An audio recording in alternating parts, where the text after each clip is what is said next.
Hello friends, welcome to #achiever. मैं हूं अर्चना सौरभ और आज मैं आपके लिए लेके आई हूं हेत्वाभास पार्ट 4। फ्रेंड्स, लास्ट वीडियो में हमने असिद्ध हेत्वाभास के तीनों टाइप्स देखे थे और सविकारा हेत्वाभास का साधारण सविकारा के बारे में जाना था हमने।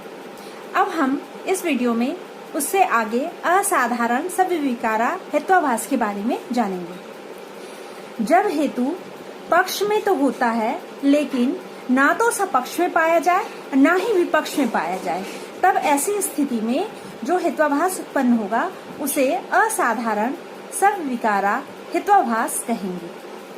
When the middle term is too narrow in nature, देखिए इसमें आप देख रहे हैं too narrow। इससे पहले का जो था साधारण हेत्वाभास उसमें आपने देखा था middle term is too wide, इसमें बहुत ज्यादा वाइड था मिडिल टर्म, और इसमें उसका जस्ट अपोजिट टू नैरो, बहुत ही ज्यादा नैरो है। As a result it is present only in the paksha and neither in sapaksha nor in vipaksha. इसका मतलब जो हेतु होगा वो पक्ष में तो पाया जाएगा लेकिन ना तो सपक्ष में पाया जाएगा ना ही विपक्ष में पाया जाएगा, तब उससे जो हेत्वाभास होगा उसे असाधारण सविकारा हेत्वाभास कहा जाएगा। इसका मतलब आप ये भी देख रहे हैं कि ये वायलेट कर रहा है एक रूल को खुद के ही कि middle term must be present in paksha. It violated the rule that the middle term must be present in paksha. For example, आप इसको एग्जाम्पल के थ्रू आप समझ सकते हो। Sound is eternal because it is Audible. शब्द नित्य है क्योंकि वह सुनाई देता है। अगर इसकी व्याख्या आप करते हो तो आप देखो यहाँ शब्द क्या है, पक्ष है। नित्यता का अनुमान हम कर रहे हैं तो इसका मतलब वह साध्य है, और हेतु क्या है, सुनाई देना। शब्द जो पक्ष है, पक्ष के सिमिलर हम एक सपक्ष ले लेते हैं आत्मा। इसको ये कह सकते हैं आत्मा नित्य है, वह सुनाई नहीं देती है। आत्मा भी नित्य होती है। शब्द का सपक्ष हम आत्मा ले रहे हैं लेकिन इसमें हेतु प्रेजेंट नहीं है। एक विपक्ष भी हम उदाहरण लेते हैं। शब्द नित्य है तो कोई अनित्य चीज का उदाहरण लेते हैं, जैसे सपोज घड़ा, या आप कोई भी चीज ले सकते हो। घड़ा अनित्य है और वह सुनाई नहीं देता है, तो सपक्ष यहाँ घड़ा हो गया, आत्मा हो गई, विपक्ष यहाँ घड़ा हो गया और पक्ष हमारा शब्द है। जो हेतु है वह पक्ष में तो उपलब्ध है लेकिन आत्मा और घड़ा यानी सपक्ष और विपक्ष में मौजूद नहीं है। इसका मतलब यहाँ पर हेत्वाभास हो रहा है। आप एक और एग्जाम्पल से इसे समझ सकते हो। जहाँ पर्वत है वहाँ आग है और पर्वत पे आग दिख रही है, क्यों, वहाँ पे धुआं है।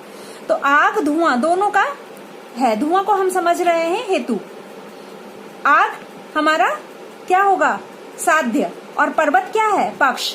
इसका एक सपक्ष उदाहरण लेते हैं। जब सपोज गैस चूल्हा, उसमें आग तो होगा यहाँ लेकिन धुआं नहीं होगा। धुआं क्या है, हमारा हेतु। इसका मतलब यहाँ हेतु अनुपलब्ध है। एक विपक्ष का उदाहरण भी ले लेते हैं, तालाब, वहाँ न तो आग है और न ही धुआं। मतलब हम ये देख रहे हैं कि हेतु इन दोनों में नहीं है, ना तो सपक्ष में है ना ही विपक्ष में है। तो इसका मतलब यहाँ पर जो हेत्वाभास होगा वह असाधारण सविकारा हेत्वाभास होगा। हमारा नेक्स्ट टाइप है अनुपसंहारी सविचारी हेत्वाभास। इसमें हेतु अपने पक्ष में तो पाया जाता है परंतु इसके पक्ष ही इतने व्यापक होते हैं, इतने वाइड होते हैं कि इसके सपक्ष और विपक्ष के एग्जाम्पल्स ही नहीं मिलते। लेकिन हम आप सब जानते हैं कि अनुमान लगाने के लिए जो साध्य का हम पता करते हैं, अनुमान लगाते हैं, अनुमान के लिए सपक्ष और विपक्ष के एग्जाम्पल्स मिलने बहुत ही जरूरी हैं। For example, all things are non eternal because they are knowable. सभी पदार्थ नित्य हैं क्योंकि वो प्रमेय हैं। यहाँ पर नित्यता जो होगी वो साध्य होगा, नॉन इटर्नल, और हेतु क्या है हमारा, प्रमेय, नोएबल, और पक्ष क्या है, ऑल थिंग्स। तो यहाँ देखिए पक्ष इसका इतना व्यापक हो गया है कि उसी ने सारी चीजें आ गई, ऑल थिंग्स, दुनिया की सारी चीजें आ गई। जब सारी चीजें इन्वॉल्व इसी में हो गई, पक्ष में ही, तो इसका सपक्ष क्या और विपक्ष क्या? तो ना तो इसके सपक्ष के उदाहरण मिलेंगे, ना ही विपक्ष के, क्योंकि सारी चीजें आ जाती हैं, एक ऑल थिंग्स के अंदर सारी चीजें आ जाती हैं। नेक्स्ट हमारा है सत प्रतिपक्षी, या इसको दूसरा भी नाम है इसका प्रकरण सम। इसमें क्या होता है, इन्फ्रेंशियली कॉन्ट्राडिक्टेड मिडल होते हैं इसमें। इसका मतलब एक मध्य पद का दूसरे मध्य पद से विरोधाभास होता है। इट मीन्स इसमें दो मध्य पद होंगे और दोनों मध्य पद एक दूसरे के विरोधी होंगे। It occurs when the middle term is contradicted by another middle term. इसको दूसरी भाषा में ऐसे कह सकते हैं कि जब साध्य को सिद्ध करने वाला हेतु के विरुद्ध साध्य भाव को सिद्ध करने वाला हेतु उपस्थित रहता है, तो सत्य प्रतिपक्षी या प्रकरण सम हेत्वाभास कहलाता है। मीन्स हमें साध्य को प्रूव करना होता है, लेकिन एक दूसरा हेतु वहां प्रेजेंट होता है। हेतु को किसे सिद्ध करना है? साध्य को। लेकिन यहाँ पर एक दूसरा हेतु भी होता है जो किसको सिद्ध करता है? साध्य भाव को, मतलब साध्य के विपरीत को, विरोधी को सिद्ध कर देता है। तब ऐसी स्थिति में सत प्रतिपक्षी या प्रकरण सम कहलाता है। जैसे sound is eternal because it is Audible. तो यहाँ पर हमें किस चीज को सिद्ध करना है? इटर्नल को, क्योंकि साध्य हमारा इटर्नल। जब साध्य इटर्नल होगा तो इसका असाध्य क्या होगा, या साध्य भाव क्या होगा, इसका विपरीत क्या होगा?